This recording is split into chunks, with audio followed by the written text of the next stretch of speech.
Good morning, and welcome once again to Morning Wood with Dilcox. I just want to thank everyone who tuned in to last week's Super Bowl preview episode. I know I posted it as a terrible time, only 45 minutes before kickoff. That was my fault, so I can't blame you if you didn't watch it, because what good was the Super Bowl preview after the Super Bowl? For those that did watch it, they saw my brother Joseph and my good friend April Marie, who is a contestant in Playboy's Miss Social, both give their opinions on the game. Unlike myself, they both went and picked Denver to win, whereas I picked Seattle. I'm a fan of Seattle sports in general, so I picked the Seahawks. They were my preseason pick over the Broncos, so I stuck with it. This is the second year in a row I picked the Super Bowl winner preseason. Pat myself on the back as I picked the Ravens to win in the Ray Lewis retirement year, the year before. I had them over the Falcons, though, so I did have that wrong. But yeah, once again, thank you, my brother Joseph and April Marie, for joining me last week. Thank you for everyone who viewed it. Joseph will be back next week as part of our post-Valentine's Day special, where he gives advice on bachelor living. Next week, we'll also have the good Reverend back as he gives his talk on love. This week, since Valentine's Day is next Friday, the day before this will be posted, it is our Valentine's Day special. I'm wearing my pink shirt, my pink and purple tie, in honor of Valentine's Day, and because I love them. And I will have a celebrity interview in my Celebrity Chair Chit Chat with a girl that makes me swoon, in the beautiful and talented Kendrick, so that'll be nice. And I will share my worst Valentine's Day experiences. So it should be a fun show, but I want to first talk about the Super Bowl, since the biggest thing that happened last week was that Super Bowl. As I said earlier, I did predict that the Seattle Seahawks were going to win. I did not predict a blowout, though. I don't think anyone did. Everyone was kind of expecting it to be a close game. And as far as I'm concerned, the fault lays with John Fox, the head coach, and Peyton Manning. Obviously, the head coach and the offensive coordinators did not prepare that offense for that Seattle defense. And that Seattle defense did exactly what everyone thought they were going to do. They stopped the big plays downfield and then hit the receivers hard to force third down situations. They got pressure on Manning. So my issue, of course, is Manning's legacy is based on the fact that he's a coach on the field. He calls the right plays in the huddle, he audibles to the right plays in the line, yet with 2 weeks he couldn't prepare for a Seattle defense that did exactly what everyone who paid attention to Seattle at all said they were going to do. For me, that you have to call Peyton's legacy into question for that, because his legacy is based on the fact that he is that field general, that he is the leader who makes all those right calls, yet he did nothing. In fact, the only successful drive they had featured Wes Welker with 3 receptions. At the time, he had 7 receptions. 4 receptions, 7 receptions on the game. So over half of Welker's receptions came on that drive, and it was the only successful drive of the game. I called Welker to be a key. Joey knew Welker was going to be a key. Everyone knew Welker was going to be a key, yet he only got him going on 1 drive. That's an issue. And as far as I'm concerned, I thought Andy Reid should have lost his coaching job after that epic meltdown in Kansas City in the playoffs this year. And I think John Fox should lose his job after that. I know it's crazy and a little irrational to call for the jobs of a head coach who makes the playoffs, or then in Fox's case makes the Super Bowl, but those performances were pedestrian. They couldn't get it done with 2 weeks to prepare. It's not that they couldn't get it done, they were just flat out embarrassed. It's not like the better team won a close, nail-biting Super Bowl. It was like a college team playing a pro team. That's really what it was. It was pathetic. So I'm calling for John Fox's job. I'm not going to be vocal about it because really, who cares what I have to say? So anyway, like I said, this week I have Celebrity Chair Chit Chat with Kendrick, who's been a huge crush of mine for many, many years. So that's exciting for me, and that segment is coming up next, so let's kick it over to that. Alright, and my guest on today's edition of Celebrity Chair Chit Chat needs absolutely no introduction. This absolutely gorgeous woman, whose knees are touching mine, has been in numerous films, including the smash hit Pitch Perfect and Up in the Air with George Clooney, and it was just announced this week that there would be a Pitch Perfect 2. So I'm thrilled to welcome Anna Kendrick. Good morning, Anna. Thanks for joining me here on Morning Wood with Dilcox. And how are you doing today? Good. I'm glad to hear it. I first should apologize for how close we are. When I had Clint Eastwood, I used the excuse that we didn't have space, but as you look around and see, I could clear out plenty of space. I really just wanted to be this close to you. I hope that's all right. Yes, yes, it is a little creepy. That's just how we roll on Morning Wood with Dilcox. Anyway, I just want to say I've been a fan of yours since really your first movie, Camp, which I was lucky enough to see in high school after it first came out, and you were just absolutely fantastic as Fritzy Wagner, who just stole the movie in my opinion. yeah, looking back now, yeah, you're completely right about that. But you had a lot of success right from the beginning. You did a Broadway show at 12. You were in High Society playing Dina, which you were nominated for a Tony, which I believe at the time made you the second youngest, and now you're the third youngest person to ever have been nominated for a Tony. That's awesome. And then the critical success didn't end there with your first film, which was Camp. You were nominated for an Independent Spirit Award for Best Debut Film. And then in Rocket Science, which I absolutely loved, and you kill it as Jeannie, you also were nominated for Best Female Performance, was that correct? Best Supporting Actress is what it was, yeah. And then, of course, in Up in the Air, which you're just absolutely amazing in, with Jason Reitman's film with George Clooney, you were nominated for an Academy Award for Best Supporting Actress, which is... so can you just talk about the early success for my viewers at home?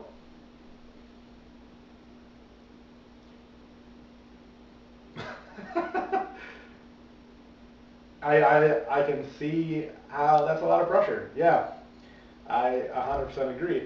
Now, in Up in the Air, which I've mentioned twice already, I believe that you were in it with George Clooney. I heard he made fun of you because you were also filming Twilight at the same time. So, that was, what was that like to be like picked on by the George Clooney? Awesome. I'm just a little jealous of that. As I said, Pitch Perfect 2 was announced this week, which I'm thrilled for. I've seen Pitch Perfect way too many times. And you will be back in as Becca, which is awesome. There's a lot of speculation, never that the film was going to be made, but a lot of speculation of whether or not you were going to be involved. How do you feel about the fact that the film's happening and that you definitely will be involved in it? Wait, signing on before there's a script? Well, hopefully the script is good enough to warrant that, but as a fan, I'm glad you're going to be on it. One thing I will notice, or one thing I will mention that I noticed, was your film production is actually kind of through the roof, but I did notice that in 2012, you had 6 films released, and upcoming in 2014, you have 6 films released. But in 2013, there were only 2 films. So you went 6-2-6. What's up? Did you need, were you slacking a little bit? Okay.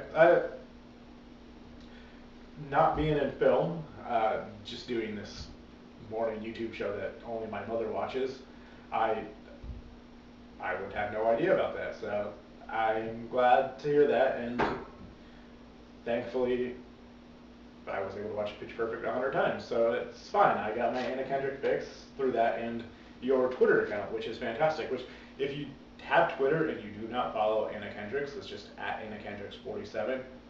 Hilarious on Twitter. Every bit as charming and funny as she has been right here on my show.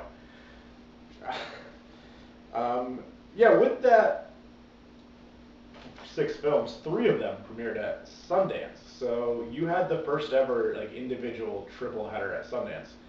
And on your Twitter account, which as I said you should be following, you had a picture of you and Aubrey Plaza, who is another woman I absolutely adore, dancing the night together. Can I just say, double swoon, but what was Sundance like? What was it like having 3 films and being like the star of Sundance?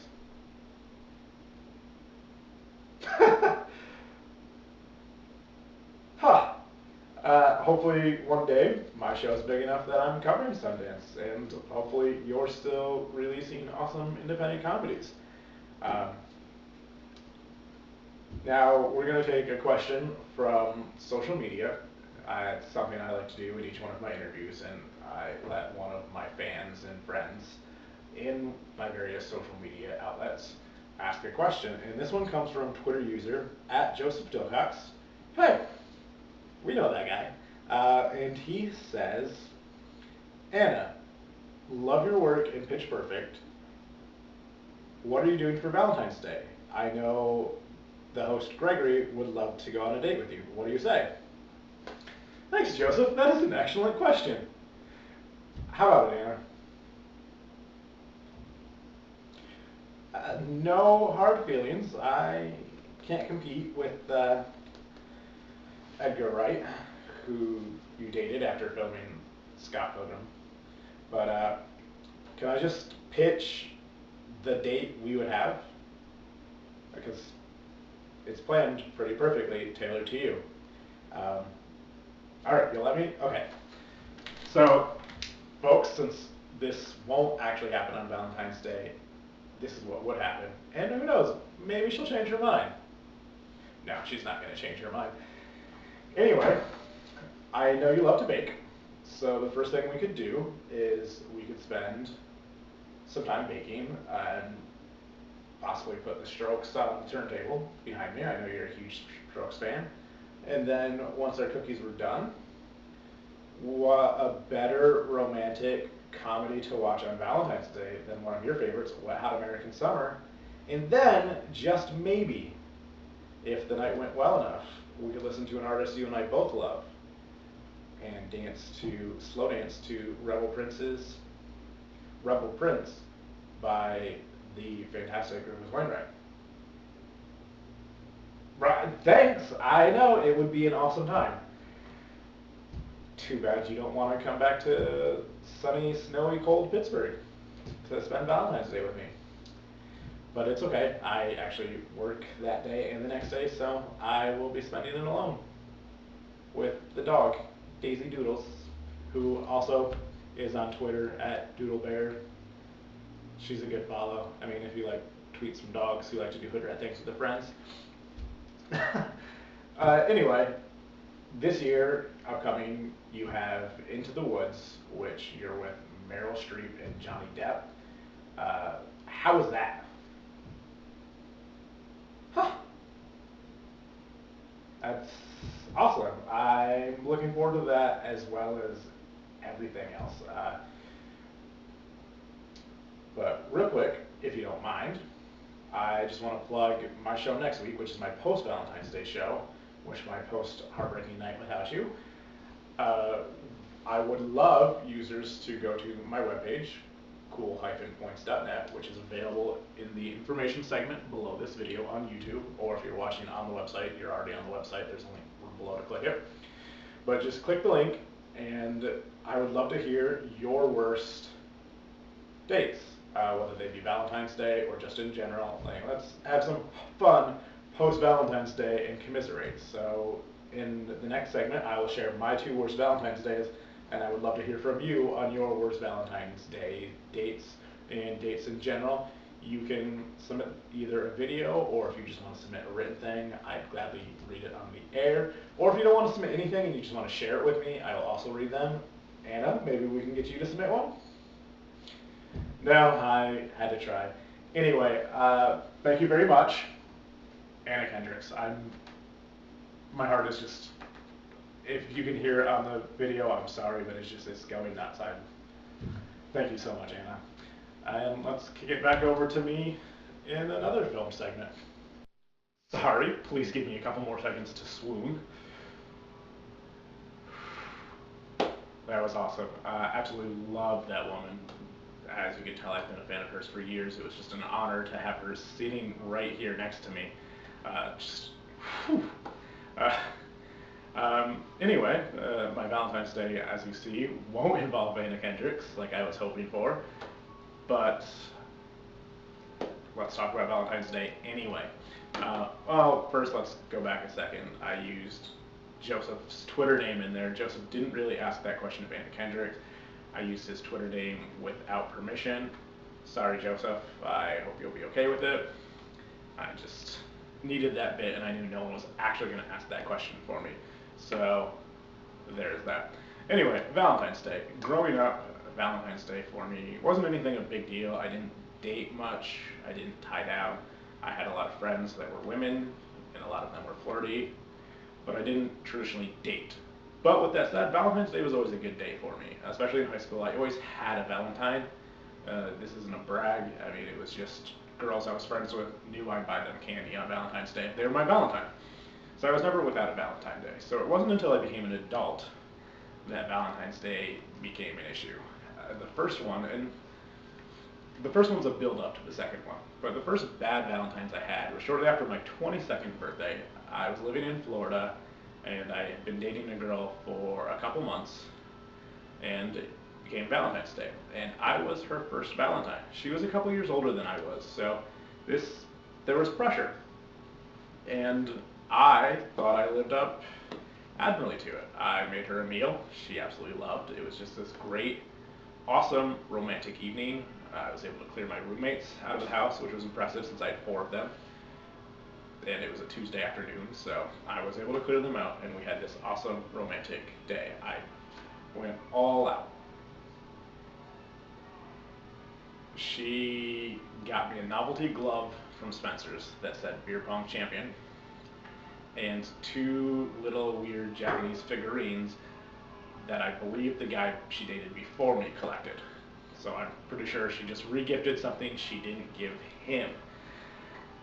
So that would have been bad enough, but of course I then have the next couple hours after we exchanged Valentine's Day gifts to pretend I enjoyed those gifts and how thoughtful she was.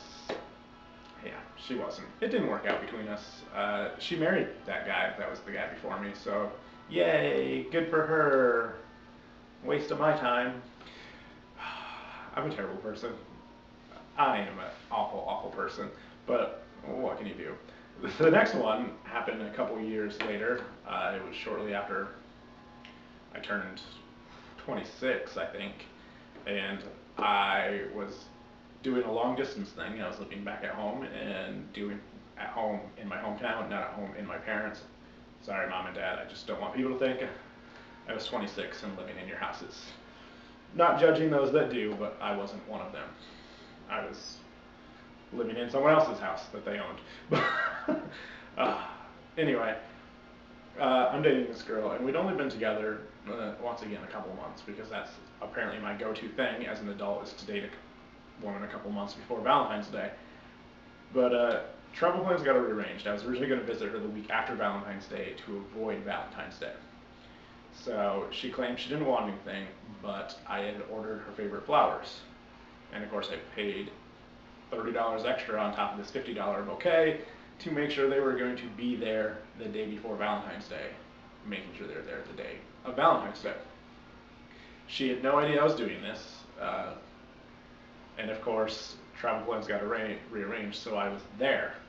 I'm the one who actually received the flowers, which was kind of weird, but she cried. It was her favorite flowers. She was beautiful, and for someone who didn't want them, she absolutely loved them. She ended up pressing them. And that was the Monday, and so for actual Valentine's Day, in lieu of a gift, she decided to make me this wonderful supper, which she wants to be a chef. It's been a couple years since we've spoken. I don't know, she might be one now. Probably not, though. But she wants to be a chef, so she decided to set out to make me a meal. She made me an absolutely fantastic, mouth-watering meal. One of the best meals I've ever eaten in my life. It was just this great night. And then to go with our low-key theme, we decided to go out with some of the friends she works with, her boss, his fiance, and a couple other couples, just for a low-key night out at the bar and for me to meet the people in her life, past the test of the friends. And thankfully I did. I passed wonderfully. So much so that her boss and friend decided to pay for everything at the bar, which was wonderful for me. I'd spent the money to travel down there. I'd spent way too much on flowers. And I still had my bills to pay at home. So it was great that he wanted to buy my bar tab, because my bar tabs can get high. So we're having a great night. We're at this bar. It's really, really awesome bar. And I'm not going to mention the city. Everyone who knows me knows this story already, so they'll know who the girl is. They'll know what city. But we're in this bar. Really cool, laid-back place. A lot of awesome beers on tap. Playing a heavy mix of Wu-Tang Clan, Common, Black Star, and then the two individuals from Black Star, Common and Mos Def, were rotating in there anyway. So just really laid-back, chill, hip-hop music, and a fun bar atmosphere. So we're having a great time. Unfortunately, this girl just keeps getting more and more drunk. You'd think for someone who worked in a bar and in the industry, she would have been able to handle this, but she could not. And at one point, we're on a porch talking to this woman we had both just met and telling our story about how we'd gone to high school together and that we'd met a couple years later and went on this date, blah, blah, blah, magical, aw, adorable story. This girl ends telling the story by reaching in my pants and grabbing my penis on the porch of this bar. And so that's when I'm like, oh, time to go. I probably shouldn't be telling the stories if my mother's going to be watching this, but still. That's when I'm like, oh, time to go. Not because of anything sexy, but because she's a hot mess to the point where she's grabbing my junk in public. So I try and get her to close out. She disappears. I'm looking for her, and finally 20 minutes later I find her, and we're walking back to her place, and I only kind of know the idea of how to get there. And she's stumbling, falling over drunk, and so I'm trying to help her.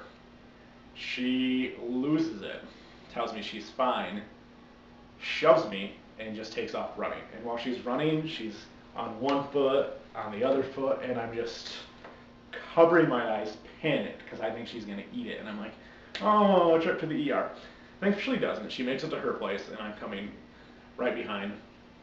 And she can't get the key into the keyhole. And she's just trying, and she's missing. She's not even like hitting the doorknob. She's missing the doorknob wildly. And I'm like, well, there goes the rest of the night. Only it gets a little worse. I come up behind her. I'm like, hey, baby, can I open the door? She throws the keys at me and tells me no and swings at me. Like a full-on arm cocked back swing. Thankfully, she would have missed anyway, but I did duck, grab the keys, and I let her in. I get the door open, and we're in the laundry room / foyer before we get into her actual apartment. And so while I'm opening the second door, she just vomits everywhere. I'm talking this 4'6" room covered in vomit on the floor. Grossest thing I've ever seen. So I pick her up out of a pool of her own vomit. I get her to the bathroom. I turn on the shower and strip her naked, which sadly enough I'm pretty good at because it's not the first time I've had to strip a girl covered in vomit and put her in the shower. I need to fix my life, really. But anyway, I get her in the shower and I go to get her clean clothes. She gets out of the shower, she gets dressed, she crawls into bed, she throws up once again all over the bed. Awesome. Just having a fun end of my Valentine's Day night. So I get her into the shower, get her more clean clothes, and I put them on the shower. And then I start cleaning up. I'm mopping up Mama, I'm cleaning off the bed, doing some laundry, just 15-20 minutes of cleaning to make sure the house doesn't just, the apartment I guess, doesn't reek of vomit. While I'm doing this, she ends up locking me out of the bathroom, and she's just yelling that she doesn't want to see me, that she's so sorry, just losing a hysterical breakdown. Took her another 15-20 minutes of pleading for her to let me come in, get her a towel, get her dried, and thankfully she had an extra mattress in a closet, so I ended up making up the bed on the living room floor and putting her to bed. Just a horrendous night. And sadly enough, because I love crazy women in crazy situations, that's the night I knew I was in love. Yep, doomed relationship. Anyway, now that I've shared my worst Valentine's days, for next week, I would love if some of my viewers either sent me a video of them telling their worst, it doesn't have to be Valentine's Day, but worst date experience or day of dating. It could be Valentine's Day, it could not be, but if they want to send me a video of that, or if they just want to email me a snippet and I can read that snippet, I would love to share your stories. I'm hoping to get Joseph to share his as well as his bachelor living next week. The day after Valentine's Day seems like a good day for multiple stories. I won't be out of them because, as you guys saw earlier, Anna Kendricks will not be spending Valentine's Day with me. But I'll move on. Anyway, that was our show this week. Like I said, I will be back next week. Joseph will be joining me, as will the Good Reverend, because the Good Reverend's definitely not me with a sweater doing a terrible voice. But that's what we have to look forward to next week. Usually end the show with a record recommendation. I don't have one this week. Instead, in honor of Anna Kendricks and in Valentine's Day, I say, fellas, find a lady, ladies, find a fella. Stay in tonight and enjoy Pitch Perfect and get excited for the sequel coming in 2015. Sing along. That's what I'll be doing tonight. Thanks everyone. I'll be back next week. Stay safe, have fun. I hope you'll join me.